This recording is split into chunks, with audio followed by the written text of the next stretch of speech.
näin paljon ihmisiä samassa paikassa. Ja kiitoksia Ville inspiroivasta puheesta. Nyt jos koskaan me yhdessä, nimenomaan yhdessä, tehdään historiaa ja otetaan ensimmäinen vihreä kansanedustajan paikka. Mun nimi on Touko Aalto. Mä oon toisen kauden kaupunginvaltuutettu täältä Jyväskylästä.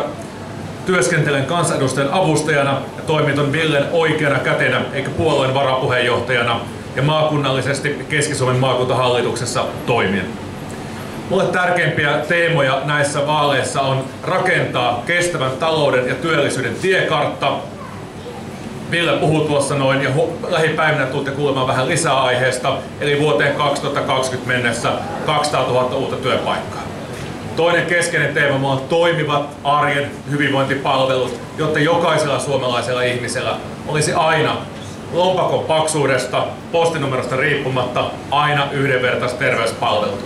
Mä oon sitä kuuluisaa sote-uudistusta seurannut niin kuin näin läheltä 4 vuotta ja tasan tarkkaan tiedän, mitä pitäisi tehdä. Maakunnallinen itsehallinto, suorat vaalit, verotusoikeus ja kytketään siihen soteen myös maakunnallista liikennettä, kaavoitusta, maankäyttöä. Näin helppoa se on. Ja keskeinen kolmas asia on puhdas luonto.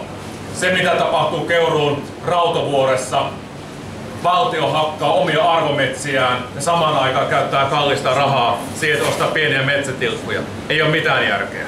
Siinäkään ei ole mitään järkeä, että jos yksityiset maanomistajat haluavat käyttää omia maitaan rahaa vastaan tarjota suojelukäyttöön, niin miksi suomalaista suoluontoa ei voida puolustaa? Miksi ei anneta mahdollisuutta edes ihmisille tarjota omia maitaan maksua vastaan? Vihreät haluavat turvata 100 000 hehtaaria suoluontoa ja viedä sen soidensuojeluohjelman loppuun asti. Tässä on keskeisiä teemoja. Nettisivuilta löytyy lisää. Täällä minä olen. Voi sitten suoria kysymyksiä.